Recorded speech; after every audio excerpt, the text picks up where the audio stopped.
now, race number 8. Gates open, that up and racing.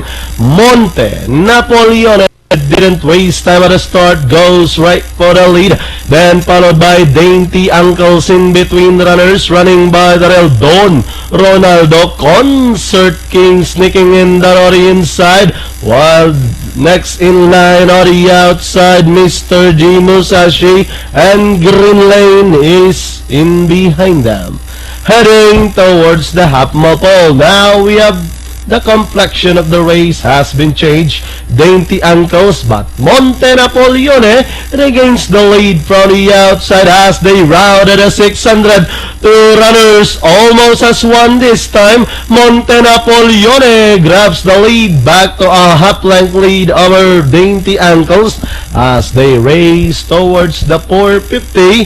It's still Monte Napoleone. Dainty Uncles keep on partying out for the lead. And down the stretch come Monte Napoleone. Dainty Uncles is by the rail.